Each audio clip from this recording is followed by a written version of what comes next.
Macam fun sahaja saya tengok. Apa setup abang ni? Oh, yang tu. Trip tu sebenarnya saya bawa setup tu untuk fun-fun aja. Ini setupnya. Jadi rod ni adalah rod daripada Jacker 8 arm.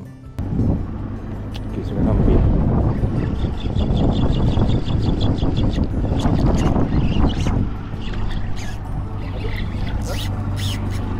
Fish on.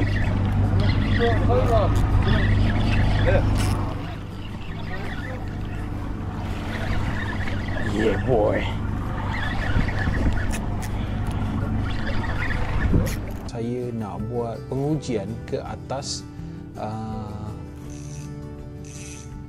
Super Snap. Ini adalah Super Snap Navis daripada FZ Fishing Studio. Lepas tu selain daripada kita nak test Navis ni, saya juga nak test tali ni tali dual 4 sulam.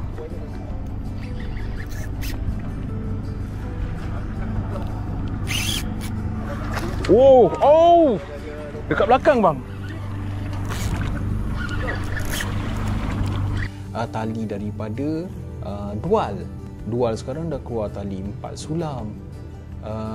Jadi saya nak bawa ekstrim sikit lah, kita nak test. Sebab test sekarang kebanyakannya berlaku dekat kolam apa semua kan. Jadi saya nak ekstrimkan sikit, saya bawa pergi laut. Okay, kita pakai Super Snap Navis. Ini ada apa-apa, seekor ada apa-apa. Tapi berapa sebuah lembut dia ada dekat. Lepas tu kita pakai JDM G.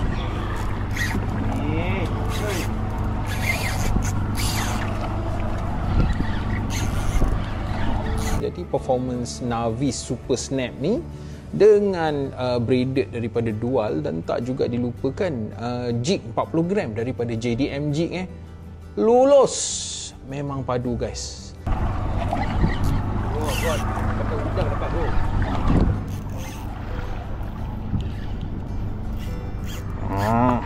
Nampak dia nampak. Okey. Nampak dia kan. Dia akan naik atas kan? Dia akan terbang. Good size punya. Okey. Navis jadi, JDM jig jadi.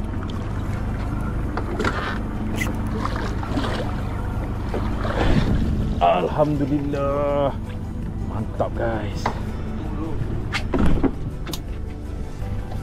Kalau korang nak cari barang-barang ni, korang boleh pergi ke fzfishing.com. Jangan segan-segan pergi shopping kat sana. Support saya sama. Alright. Assalamualaikum. Yeah.